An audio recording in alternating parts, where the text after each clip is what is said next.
जय हिंद दोस्तों, आशा करता हूं कि आप सब लोग बेहतर होंगे। दोस्तों, आज के इस करंट अफेयर के लेक्चर में हम बात करेंगे बाबा साहेब पुरंदरे की। बाबा साहेब पुरंदरे की जय हिंद दोस्तों, आशा करता हूं कि आप सब लोग बेहतर होंगे। दोस्तों, आप आपकी स्क्रीन पर ये जो पिक्चर देख रहे हैं, ये बाबा साहेब पुरंदरे की है और बाबा साहेब पुरंदरे का हाल ही में निधन हो गया है। ये भारत के प्रसिद्ध इतिहासकार और लेखक थे। दोस्तों, आज के इस लेक्चर में हम बाबा साहेब पुरंदरे के बारे में ही बात करेंगे।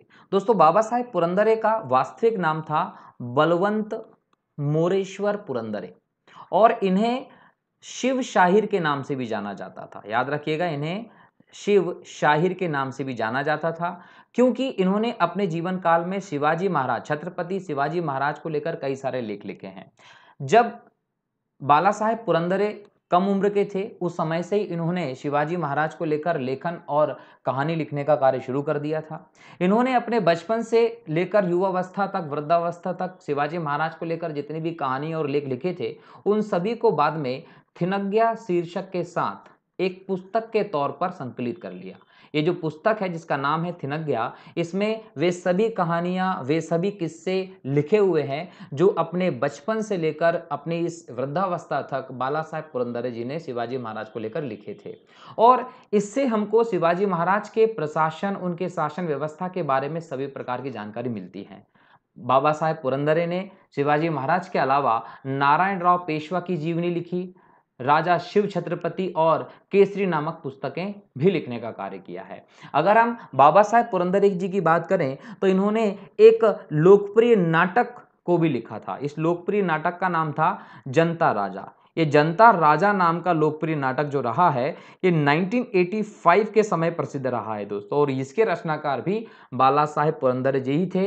ये जो नाटक है, ये 5 भाषाओं में प्रकाशित होता था दोस्तों। कितनी? 5 भाषाओं में प्रकाशित होता था और ये मूल रूप से मराठी था। मूल रूप से मराठी था और अलग अलग 5 भाषाओं में ये जो है, ये कहीं ना कहीं बोल सकते हैं प्रकाशित होता था। बाला साहेब पुरंदर जी का जन्म हुआ था 29 जुलाई को। याद रखिएगा, 29 जुलाई को 1922 को इनका जन्म हुआ था।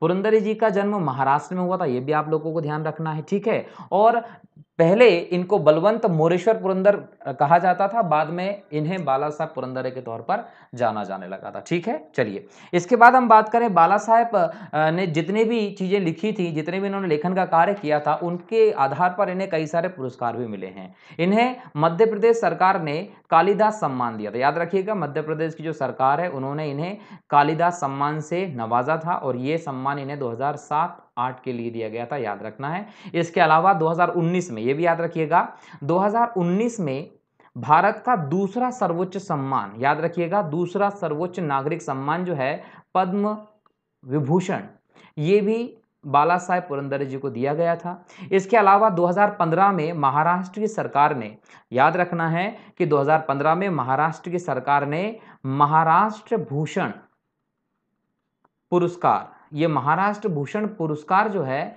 ये महाराष्ट्र का सर्वोच्च सम्मान माना जाता है, ये भी इन्हें दिया था। तो इनकी उपलब्धियों के आधार पर ये सभी सम्मान इन्हें दिए गए हैं, परंतु इस महान हस्ती का हाल ही में निधन हो गया है और इसी वजह से चर्चा में ये रहे हैं, इसलिए हमने इसका डिस्कशन भी किया दोस्तों। तो अगले लेक्चर में फिर एक और टॉपिक के साथ रहूंगा, तब तक के लिए बहुत बहुत शुक्रिया।